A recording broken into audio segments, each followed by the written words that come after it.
I knew something was wrong the second I heard metal slamming into the ground at 6:12 in the morning. Not construction noise from down the road. Not somebody fixing a mailbox. No. This was heavy, rhythmic, deliberate. Thunk, thunk, thunk. The kind of sound that makes your stomach tighten before your brain even catches up. I walked into my kitchen half awake, coffee still brewing, looked out the back window, and almost dropped the mug right there on the hardwood floor. There were 6 men in reflective vests standing in my backyard, one guy operating a hydraulic post driver, and a line of fresh fence posts running straight across my property like somebody had taken a ruler and sliced my life in half. And I'm not exaggerating when I say this thing was insane. The line cut through my tomato garden, clipped the corner of my tool shed, crossed the stone path my dad built 20 years ago, and stopped maybe 15 feet from my back porch. One more section, and these people would have practically fenced in my damn kitchen. I walked outside still wearing sweatpants and one boot unlaced, and I yelled, "What the hell do you think you're doing?" The crew leader didn't even flinch. Guy pulls out a folded survey map like he'd rehearsed this moment in the mirror all week and says, "We're installing the new property boundary fence, sir." New property boundary. That phrase hit me like cold water, because my family had owned that land for 34 years. Not rented, not disputed, owned. My father bought that house in 1989 after working double shifts at a paper mill for almost a decade, and every inch of that property was documented, surveyed, taxed, and marked with iron stakes buried deep in the ground. Everybody in town knew where our property line was. Hell, the old owners before us knew. The county knew. The deer probably knew. But apparently none of that mattered anymore, because 3 months earlier, the Whitmores moved into the property across the road. Randall Whitmore, retired corporate consultant from Portland, expensive loafers, fake politician smile, always talking like he was pitching stock options to normal people. The kind of guy who says things like, "I'm solution-oriented," while actively creating the problem. First time I met him, he walked into my driveway holding a rolled-up blueprint tube like some suburban conquistador. He smiled too hard, looked around my yard, then said, "Beautiful land, though I think there may be some inconsistencies with the border placement." Border placement. Listen, when a rich guy starts using phrases like that while staring at your backyard, you immediately know you're about to lose a peaceful weekend. I told him the property line had already been established decades ago. Guy actually chuckled, like I was a kid saying something adorable. Then he goes, "Well, sometimes old records need modern correction." That sentence stuck with me because it wasn't curiosity, it was a warning. And now here we were, 6 weeks later, with strangers hammering steel posts through my lawn like they owned the place. I called Randall immediately. He answered on the second ring, sounding weirdly cheerful, like he'd been waiting beside the phone all morning. "Morning, neighbor," he said. Neighbor. I swear rich, passive-aggressive people weaponize that word.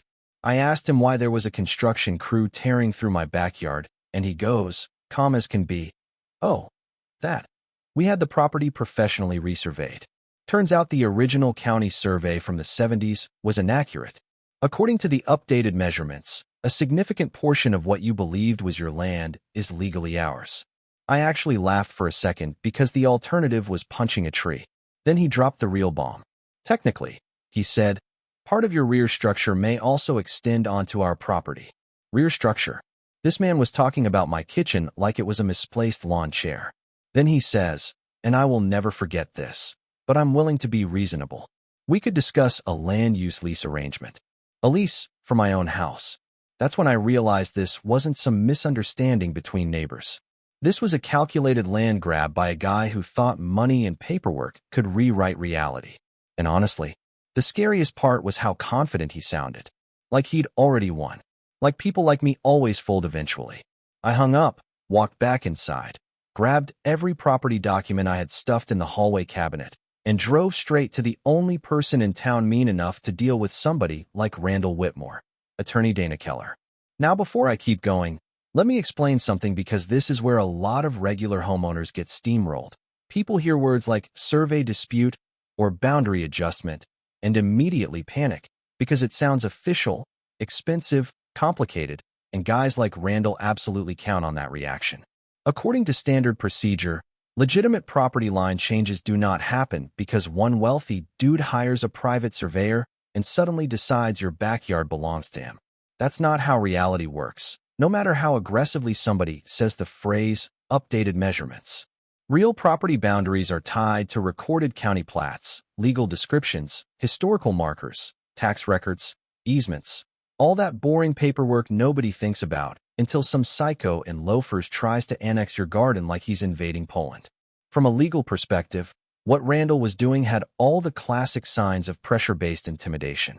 See, most people don't realize this, but in neighborhood disputes, the loudest person often wins by exhaustion, not correctness.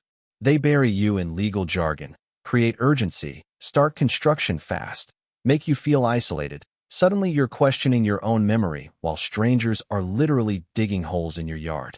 This is a psychological trap, and honestly, it works more often than you'd think. Especially in HOA-heavy communities where people become obsessed with control, appearances, and perceived authority. Guys like Randall don't always want the land itself. Sometimes they want dominance. They want to prove they can move the world around them because money usually lets them do exactly that. And the lesson here is, never mistake confidence for legality. Some of the most illegal things you'll ever witness are delivered with a smile and a laminated document. Anyway, that's exactly what Dana Keller told me about 10 minutes after I dumped all my paperwork across her desk. Then she looked up at me and said, "Cole, this guy just made a very expensive mistake." Dana didn't even sit down at first. She stood there flipping through my paperwork with reading glasses halfway down her nose, scanning dates, survey stamps, county seals, every few seconds making this quiet little sound that somehow felt reassuring and terrifying at the same time. Then she stops cold at my original 1989 boundary survey and goes, "Oh, this is bad for him. Not bad for me. Bad for him. Huge difference." She explained that the Whitmores hadn't just commissioned a questionable survey. They'd commissioned one that directly contradicted 40 years of county records, utility maps, tax parcel boundaries, and easement filings. In other words, somebody either manipulated the measurements intentionally or found a surveyor willing to play very loose with reality for the right paycheck. Dana looked at me and said, "Did they already start construction?" I told her about the fence posts. She immediately grabbed her phone and said, "Good. Let them keep building." That caught me off guard because emotionally, I wanted to drive back there with bolt cutters and unresolved childhood rage. But Dana was thinking 3 moves ahead. According to standard procedure, once unauthorized construction crosses clearly documented property lines after formal notice is disputed, liability multiplies fast. Every dollar they spent after being warned became evidence. Every post in my yard became another nail in their own coffin. So instead of stopping them immediately, Dana filed an emergency injunction request with the county court and had official notice delivered that same afternoon. And this is where Randall made the mistake rich, arrogant people always make. He confused money with invincibility. Because instead of backing down like a sane person, he escalated. Hard. 3 days later, Dana receives a response packet from some giant law firm out of Bellevue, the kind with marble lobbies and websites full of drone footage. They claimed historical ambiguity in the original county survey, argued adverse possession principles, and insisted the newly discovered measurements reflected the true legal border. They even included photographs of the ongoing fence construction like that somehow proved legitimacy. But the nastiest part? They filed a countersuit demanding that I remove my shed and vacate encroaching residential structures. Residential structures. That was lawyer language for my damn house. Specifically, my kitchen corner and back utility room. Randall Whitmore was literally trying to weaponize bureaucracy to force me into either paying him or tearing apart my own home. And honestly, for about 24 hours, I was scared. Not movie scared. Real scared. The kind where you sit awake at 2 a.m. staring at the ceiling calculating how much savings you have left after legal fees. Because here's the ugly truth nobody talks about. Even when you're right, fighting wealthy people is exhausting. They don't need to win immediately. They just need you to run out of energy first. But Dana? Dana Keller was built different. She called me the night before the hearing and said, "Bring every photo you have of the property going back as far as possible." So I did. Family cookouts. Christmas lights. My dad standing beside the old oak tree in 1994. Me staining the tool shed in college. Decades of accidental evidence proving the property line never moved an inch. Walking into county court the next morning felt surreal. Randall was there in this tailored Navy suit, looking like a senator preparing for a press conference. His wife Elise sat beside him wearing pearls, and that expression wealthy people get when they've convinced themselves consequences are for other households. Randall nodded at me when I walked in too, smug little smile, like we were about to finalize a business acquisition instead of discuss him invading my backyard. Then Judge Miriam Holloway entered the courtroom. Older woman, sharp eyes, zero patience, energy radiating off her like heat from asphalt. Dana whispered, "Good. She hates performative lawyers." The hearing started with Randall's attorney doing this polished 20-minute speech packed with legal buzzwords and fake humility. Boundary inconsistencies, historical discrepancies, good faith property correction. It sounded impressive if you ignored the fact they were basically arguing my kitchen teleported onto somebody else's land after 4 decades. Then Dana stood up. No dramatic theatrics. No fake outrage. She simply walked to the evidence table, handed the judge 3 county-certified maps dating back to 1981, then placed my original deed beside them. "Your Honor," she said calmly, "every legal document in county history establishes the plaintiff's boundary exactly where it has stood for over 30 years. The defendants commissioned a private survey contradicting all recorded evidence, initiated unauthorized construction before judicial review, then attempted coercive leverage by targeting occupied residential structures." Even Randall stopped smiling at that point. Then came the moment that changed everything. Judge Holloway started flipping through the county archive maps herself. Quiet room. You could literally hear paper turning. Finally, she looked over her glasses directly at Randall and asked, "Mr. Whitmore, did your surveyor review these historical plats before issuing his findings?" Randall's attorney answered instead, always a bad sign. "We believe updated measurements supersede." She cut him off immediately. "That was not my question." Dead silence. Randall cleared his throat and said, "I'm not personally aware of his entire process." Judge Holloway leaned back slowly, looked at the fabricated survey, then looked at the county maps again. "Well," she said, "I am. And man, I will remember the next 60 seconds for the rest of my life. This court finds the defendant's survey materially inconsistent with binding county records and unsupported by historical evidence. Furthermore, the defendants proceeded with construction despite unresolved ownership disputes, creating direct trespass liability." Randall's wife physically stiffened beside him. Then came the hammer drop. "The defendants are hereby ordered to cease all construction immediately. All fencing materials and installed structures must be removed within 10 calendar days. The plaintiff's property must be restored to original condition at the defendant's expense." Dana stayed perfectly calm beside me while my heartbeat practically entered another dimension. But Judge Holloway wasn't done. "Failure to comply," she continued, "will authorize the plaintiff to remove the encroachments independently and seek full financial reimbursement, including demolition, restoration, legal fees, and associated damages." There it was. Legal permission. Randall finally lost composure. "Your Honor," he said sharply, "we acted in good faith based on licensed survey data." And Judge Holloway gave him the coldest response I've ever heard in my life. Good faith usually begins before construction equipment enters another man's backyard. That line hit the courtroom like a grenade. Even the clerk looked impressed. Outside the courthouse, Randall tried one last intimidation play. He walked toward me adjusting his cuffs and said quietly, "You have no idea how expensive this can become." And I swear, for the first time the whole situation actually became funny to me. Because rich people always think financial pressure is universal gravity. They genuinely cannot imagine somebody refusing to surrender. I looked him dead in the eye and said, "Neither do you." Then we waited. Day 1 passed. Fence still standing. Day 4, nothing. Day 7, still there. Dana filed compliance warnings. No response.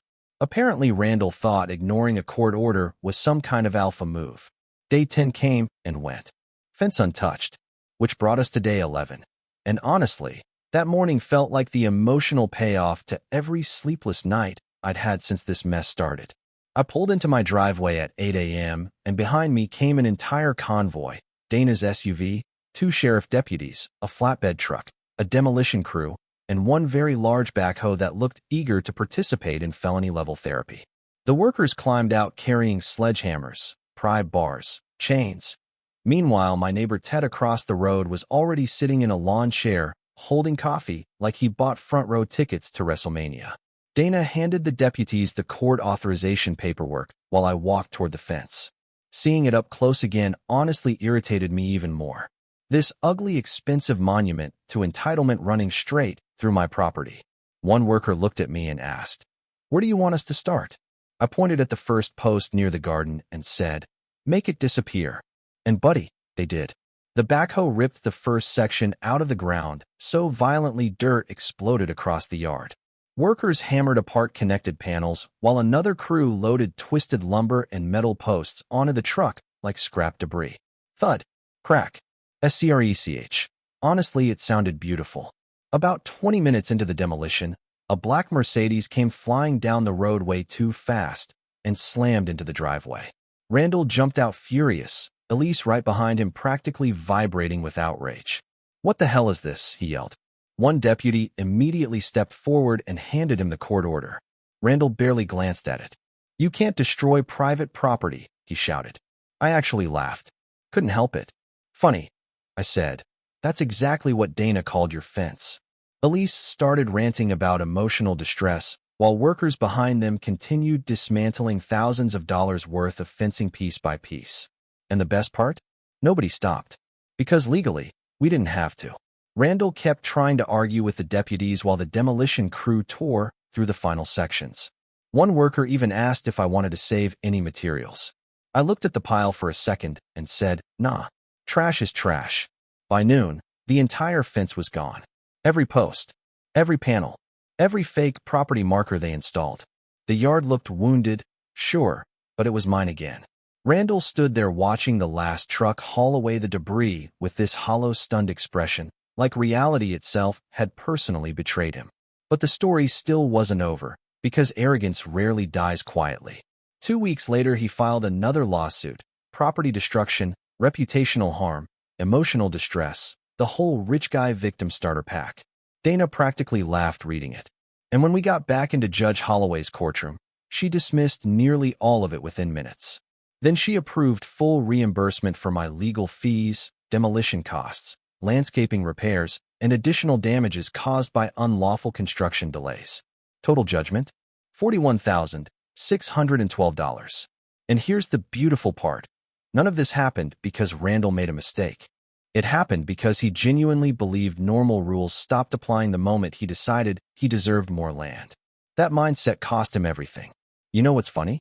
After everything settled down, after the lawsuits ended and the crews repaired the yard and life slowly started feeling normal again, people around town kept asking me the same question. Was it worth it? And honestly, I think what they really meant was, why didn't you just compromise? Because that's what a lot of people do when somebody wealthier, louder, or more connected starts pushing them around. They surrender small pieces at first: a strip of land, a legal fee, a little dignity, some peace and quiet, thinking it'll make the conflict disappear. But people like Randall rarely stop once they realize intimidation works. That's the part nobody wants to say out loud. This wasn't really about 30 feet of dirt. It was about power, control, ego. Randall moved into a small town carrying this corporate boardroom mentality where every disagreement was just another negotiation waiting to be won. And from a psychological perspective, guys like that usually assume regular people will fold under pressure because most of the time, they do. This is a psychological trap rich manipulators rely on constantly. They create confusion, urgency, and fear all at once, then wait for exhaustion to do the rest. But the second somebody pushes back publicly, especially with documentation and legal backing, the illusion starts collapsing fast. According to standard procedure, property disputes are supposed to be resolved through verified county records and judicial review before any construction happens. Randall skipped that part because he thought confidence could substitute for legality. It couldn't. And honestly, the HOA culture in a lot of American neighborhoods feeds this exact mindset. People get obsessed with appearances, boundaries, control over other homeowners. Eventually, they stop seeing neighbors as human beings and start seeing them as obstacles to manage. From a legal perspective, the scariest thing about this whole story is how close he actually came to succeeding. If I hadn't kept old documents, if my father hadn't saved records, if Dana Keller hadn't known exactly how these intimidation tactics worked, this could have ended very differently. That's the lesson here. Document everything, know your rights, and never assume confidence equals truth. Some people weaponize paperwork the same way other people weaponize fists. And the crazy part? Randall probably still thinks he was the victim. Last I heard, the Whitmores sold their house less than a year later. Apparently, the quiet luxury lifestyle wasn't as relaxing once the entire neighborhood knew you tried to annex somebody's kitchen like a discount real estate dictator. Meanwhile, my garden grew back fine. The oak trees are still there. The porch still creaks in the same spots every winter. And every once in a while, when I'm drinking coffee in that kitchen Randall almost claimed as his own, I look out at the yard and laugh. Because for $41,000, that man purchased the most expensive lesson of his entire life. So now I'm curious, what would you have done in my situation? Would you have fought back or taken the deal just to avoid the stress? Let me know in the comments, because trust me, neighbor disputes in America are way crazier than people realize.